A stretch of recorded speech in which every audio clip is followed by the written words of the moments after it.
ডারউইনের গল্প শেষ, এবার ঠিকানা ম্যাকেই। বাংলাদেশকে দিয়ে নতুন এই টেস্ট ভেন্যুর উন্মোচন করছে অস্ট্রেলিয়া। 22 আগস্ট থেকে গ্রেট ব্যারিয়ার রিফ অ্যারেনায় মুখোমুখি হবে বাংলাদেশ অস্ট্রেলিয়া। কিন্তু ডারউইনের মতো উইকেট এখানে পাওয়ার সম্ভাবনা কম, কারণ ম্যাকে ডারউইনের থেকে অনেক দক্ষিণে, ব্রিসবেনের কাছাকাছি। ফলে কন্ডিশনও কিছুটা ভিন্ন হবে শান্তদের জন্য।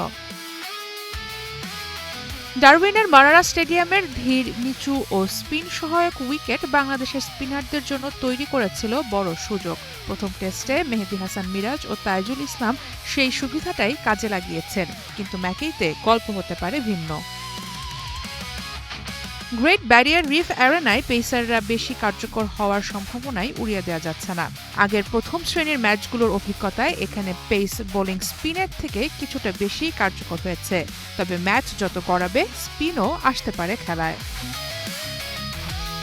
সেই সাথে গ্রেট ব্যারিয়ার রিফ অ্যারেনায় এবারই প্রথম টেস্ট ম্যাচ, তাই লাল বলের 5 দিনের ক্রিকেটে পিচ ঠিক কিভাবে আচরণ করবে সেটি এখন সবথেকে বড় প্রশ্ন। এ মাঠে আগের প্রথম শ্রেণীর ম্যাচগুলোর ফল বলছে টস জিতে আগে বোলিং করাটাই তুলনামূলক নিরাপদ সিদ্ধান্ত। 5 ম্যাচের 4টিতেই জিতেছে রান তাড়া করা দল, তবে একটি ম্যাচে আগে ব্যাট করেও জয় এসেছে। অর্থাৎ ডারউইনের মতো আগে ব্যাট করাটা এখানে নিশ্চিত বিপদ নয়, আর এখানেই বাংলাদেশের সামনে নতুন পরীক্ষা। ডারউইনের শুরুতে হাসান তার ভ্যারিয়েশন দিয়ে ডমিনেট করলেও শেষে স্পিনাররা ম্যাচের নিয়ন্ত্রণ নিয়েছিলেন। ম্যাকেতে যদি পিচে পেস ও বাউন্স থাকে, তাহলে তাসকিন, হাসান মাহমুদ ও শরীফুল ইসলামের ওপর বাড়বে দায়িত্ব। অন্যদিকে অস্ট্রেলিয়ার স্টার্ক, হেজেলউড, ক্যামেন্স থ্রোয়ের জন্যও এটি হতে পারে ঘুরে দাঁড়ানোর মঞ্চ। তবে পিচ যতই অস্ট্রেলিয়ার পেসারদের পক্ষে থাকুক, প্রথম টেস্টের আত্মবিশ্বাস এখন বাংলাদেশের সবথেকে বড় শক্তি। ডারউইনে অস্ট্রেলিয়াকে 9 উইকেটে হারিয়ে সিরিজে 1-0 এগিয়ে আছে টাইগাররা।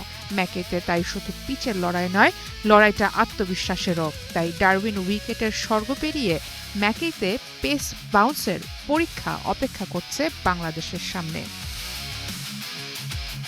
সারা মাহবুব, স্টার প্লে।